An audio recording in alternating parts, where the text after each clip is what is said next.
针对全国疫情升到3级警戒，台南市政府也推出应变措施，包含加强无挂喙安执法，进行全市大清消，以及甲行政院公布实施简讯实联制等应应措施。3级疫情防疫警戒，我们有几项措施跟各位报告，包括戴口罩的。第二点要跟各位报告，因为早上唐凤政委已经这个宣布有这个有 QR code 可以全国通用的。那事实上，台南市超前部署，我们已经开始台南市的铁公路、高铁的场站还有台南市的市政府的转运站，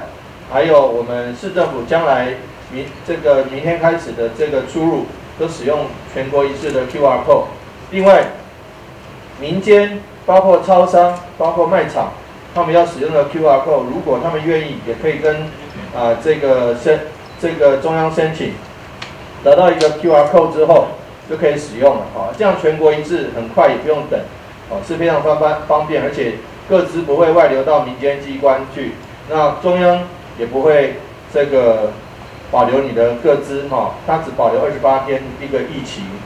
在这次的确诊名单当中，台南市也有2位市民确诊，市府除了公布足迹，也在日前完成清消工作。按2428的个案情形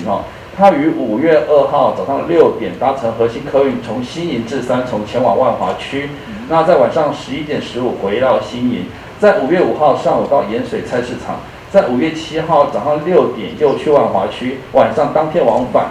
那在5月12号上午去盐水菜市场，在5月17号的上午开车到盐水区的牛墟，然后另外是开车至盐水的菜市场，然后他陪按2355至医院就医。所以也因为匡列而被验出来是阳性确诊个案。那盐水的菜市场、核心客运盐水的牛墟都在昨天5月18跟7消毒完毕目前针对交通场站呢，我们已经消毒了253个场次。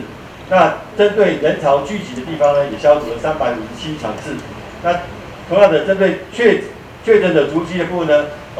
已经有执行了33场次，包括刚刚局长提到的核心客运，还有医院的部分，还有盐水的牛墟跟周遭的社区，还有那个盐水的大菜市场周边呢，这个部分呢，我们在确诊的足迹的部分呢，都有做一个彻底的一个消毒动作。有关按2355、2428。总共控列60位接触者，居家隔离21人，自我健康检测40人。上述者的对象采检结果，只有按2428是阳性，其他60位拢是阴性。另外，客运公车接触者列为自主健康管理有42人，台南市有3位，其他公车39位，已经通知其他县市继续追踪。台南新闻张硕维采访报道。